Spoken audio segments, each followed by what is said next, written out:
Hello प्यारे बच्चों, कैसे हैं आप सब। आपका एक बार फिर से स्वागत है हमारे एक और नए वीडियो में। तो आज का जो हमारा टॉपिक है बहुत इम्पॉर्टेंट है, क्योंकि आज हम पढ़ने वाले हैं धातु और उसका अर्थ। तो देर किस बात की है, मैं हूं विक्रम आदित्य शर्मा। चलिए शुरू करते हैं। तो सबसे पहले हमने यहाँ पर लिख लिया है वद धातु। वद मतलब होता है बोलना। कथ, कथ मतलब होता है कहना। बोलना और कहना लगभग सेम ही अर्थ देने वाला है, लेकिन धातु अलग अलग होता है। लिख मतलब होता है लिखना। रुद धातु, रुद मतलब होता है रोना। चूर, चूर मतलब चुराना। पच, पच मतलब होता है पचाना या पकाना, दोनों जो है इसी का होता है। आगच मतलब होता है आना। एक होता है गच, गच मतलब होता है जाना और आगच मतलब आना। जिघ्र, जिघ्र मतलब सूंघना। चिंत, चिंत मतलब चिंता करना। पीब, पीब मतलब होता है पीना और इसका मूल रूप होता है पा। आगे बढ़ते हैं। खाद, खाद मतलब होता है खाना। अद, अद मतलब भी खाना होता है। ये दोनों जो है सेम धातु है, यानी कि सेम अर्थ देने वाला धातु है। नृत्य मतलब होता है नाचना। तिष्ठ, तिष्ठ मतलब ठहरना या रहना, दोनों होता है अर्थ। वस मतलब भी होता है बसना या रहना। वस मतलब बसना या रहना। रुष धातु, रुष धातु मतलब होता है पसंद होना या अच्छा लगना। और हमने अनुवाद के खास नियम में आपको पढ़ाया था, रुच धातु योगे चतुर्थी, यानी कि रुच धातु के योग में चतुर्थी विभक्ति लगता है। दा, दा मतलब होता है देना, और दा वाला भी मैंने आपको पढ़ाया था अनुवाद के खास नियम में। दा दनार्थ है चतुर्थी। तो ये सब जो है ना इम्पॉर्टेंट है और साथ में याद रह जाता है। तो रुच मतलब होता है पसंद होना या अच्छा लगना, और दा मतलब देना। कुर्द, कुर्द मतलब होता है कूदना। गर्ज, गर्ज मतलब गरजना। लभ मतलब होता है लाभ होना या पाना, दोनों होता है। लभ मतलब लाभ होना या पाना। आइए आगे बढ़ते हैं और देखते हैं हमारा अगला धातु क्या है। दस, दस मतलब होता है डसना। जो सांप डसता है वही होता है दस। दस मतलब डसना। संस मतलब होता है स्तुति करना या प्रशंसा करना, दोनों इसी का अर्थ होता है। संस मतलब स्तुति करना या प्रशंसा करना। ह्री, ह्री मतलब होता है हरना या चुराना। जब रावण सीता जी का हरण किया था तो ह्री धातु ही लगाएंगे उस सेंटेंस में। ह्री मतलब हरना या चुराना। जागरी, जागरी मतलब होता है जागना। गय, गय मतलब गाना। गय धातु का जो धातु रूप बनता है वो ऐसे बनता है गायती, गायतः, गायंती। सृज, सृज मतलब होता है सृजन करना। वप, वप मतलब बोना। बोना इट मीन्स कि बीज बोना। किसी चीज़ को बोते हैं, चाहे बीज को बोते हैं या पौधे को बोते हैं, तो वप धातु लगाया जाता है। बुध, बुध मतलब होता है बोध होना या जानना। जब हम किसी के बारे में जानते हैं या उसके बारे में बोध होता है तो बुध धातु लगाएंगे। बुध मतलब बोध होना या जानना। क्रंद मतलब होता है रोना। वांछ, वांछ मतलब चाहना। ध्री, ध्री मतलब होता है पकड़ना।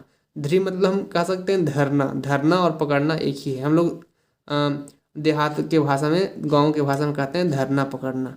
तो ध्री मतलब धरना या पकड़ना।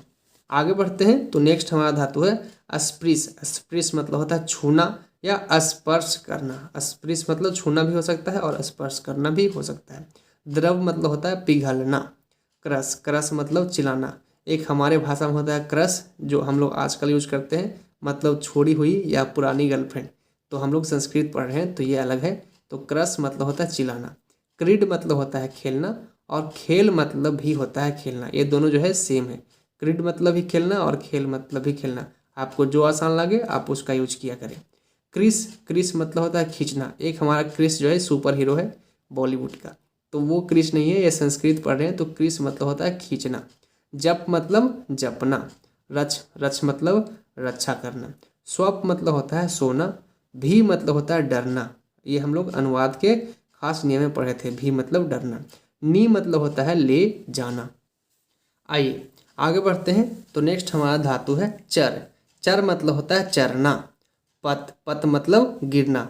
और जब वो जो सेंटेंस होता है वृक्ष से पत्ते गिरते हैं तो उसमें यही धातु लगता है पत मतलब गिरना। वृक्षात पत्राणि पतंती। तो पत मतलब होता है गिरना। अट, अट मतलब घूमना। दुह मतलब दुहना। वह मतलब होता है ढोना। लिंप मतलब लीपना। और गांव देहात में पहले घर को लीपा जाता था या आंगन को लीपा जाता था, तो लिप मतलब होता है लिपना। छिप, छिप मतलब होता है फेंकना। प्राणम, प्राणम मतलब प्रणाम करना। अर्ज, अर्ज मतलब होता है कमाना, या फिर हम लोग आज सुनते ही हैं अर्जन करना, अर्ज करना, तो संस्कृत वर्ड है अर्ज मतलब कमाना। स्मृति, स्मृति मतलब होता है स्मरण करना या याद करना। स्मृति आपको सुनकर ही अंदाजा लग जाएगा, स्मृति मतलब स्मरण करना या याद करना। गर्ज, गर्ज मतलब होता है गरजना, हाथी गरजता है तो वही होता है हस्ती गर्जती, तो गर्ज मतलब गरजना। आगे बढ़ते हैं। मिल, मिल मतलब होता है मिलना। तर्ज मतलब डांटना, और एक होता है ताड़, ताड़ मतलब पीटना होता है। ताड़यति, ताड़यतः, ताड़यंती इसका रूप चलता है। नम मतलब नमस्कार करना। वृष, वृष मतलब होता है बरसना। अर्च मतलब पूजा करना या पूजा अर्चना करना हम लोग कहते हैं, तो अर्च मतलब पूजा करना। एक और होता है पूज, पूज मतलब भी पूजा करना होता है। भ्रम, भ्रम मतलब होता है घूमना। चल मतलब चलना। गच्छ मतलब होता है जाना, और इसके पहले हम बताए थे आगच्छ मतलब आना, तो गच्छ मतलब जाना और आगच्छ मतलब आना। खन, खन मतलब होता है खोदना। आइए आगे बढ़ते हैं। तो नेक्स्ट हमारा है हंस, हंस मतलब हंसना। कितना सिंपल है, हंस मतलब हंसना। कुंज मतलब होता है कुंजना, जब पक्षी जो है बोलती है उसको कुंजना कहते हैं, तो पक्षी के बोलने का जो आवाज़ होता है या तरीका होता है उसे कुंजना कहते हैं, तो कुंज मतलब होता है कुंजना। धाव, धाव मतलब दौड़ना। अस्खल मतलब फिसलना, और जहाँ पठारी या पहाड़ी क्षेत्र होता है वहाँ पर अस्खलन होता है। अस्खलन का मतलब होता है कि मिट्टी जो है फिसल जाता है और सड़क पे या नीचे गिर जाता है, तो उसे अस्खलन कहते हैं, तो अस्खल मतलब फिसलना। नींद, नींद मतलब होता है निंदा करना, और निंदा करना मतलब बुराई करना, तो नींद मतलब निंदा करना। नींद मतलब सोना मत समझिएगा, नींद मतलब निंदा करना। दह, दह मतलब जलना या दहन होना। दह मतलब दहन होना या जलना, आग जलना, तो वही होता है दह मतलब दहन होना। कृत मतलब काटना। प्रच्छ, प्रच्छ मतलब होता है पूछना। सिंच मतलब सींचना, जो खेत की सिंचाई होती है, जो उसमें पानी डाल के उसके सेवा करते हैं या उपज बढ़ाते हैं, तो सिंच मतलब होता है सींचना। आगे है भू, भू मतलब होता है होना, भू मतलब होना होता है, और एक हिंदी में भू होता है जिसका मतलब होता है धरती या भूमि, तो ये भू धातु है। धातु मतलब की क्रिया, तो भू मतलब होता है होना, और अस मतलब भी होता है होना। हाँ एक बात और बता दूँ, भू जो है इसका धातु रूप बनाते हैं तो भाव से बनता है, भवती भवता भवंती ऐसे बनता है, तो भू मतलब होना होता है, इसका मूल रूप है, इसका रूप धातु रूप बनेगा भवती भवता भवंती। अस मतलब भी होना होता है, इसका धातु रूप बनता है अस्ति अस्ता संति, और इसका मैंने वीडियो आप ऑलरेडी बनाया है। दृश्य मतलब होता है देखना, और इसका धातु रूप बनता है पश्यति पश्यतः पश्यन्ति। क्री मतलब करना, और एक और क्री है, इस क्री का मतलब होता है खरीदना। गौर से देखिए, ये क्री, इसे भी क्री पढ़ेंगे, इसका मतलब होता है करना और इसका मतलब होता है खरीदना। श्रु मतलब सुनना। आपने कभी सुना होगा श्रोता, तो श्रोता जो है सुनने वालों को कहते हैं, तो श्रु धातु से बना है। श्रु मतलब सुनना और श्रोता मतलब सुनने वाला। ज्ञा, ज्ञा मतलब जानना। पाठ, पाठ मतलब होता है पढ़ाना, और पठ मतलब होता है पढ़ना। ये बहुत इंपॉर्टेंट है, कंफ्यूज मत होइएगा। पाठ मतलब पढ़ाना, जैसे शिक्षक पढ़ाते हैं तो उसमें हम पाठ धातु लगाएंगे क्योंकि पढ़ाने का काम हो रहा है। पठ मतलब पढ़ना, ये खुद से पढ़ने की बात है। तो ये हमने कुछ धातु आज हमने देखा और उसका अर्थ भी सीखा।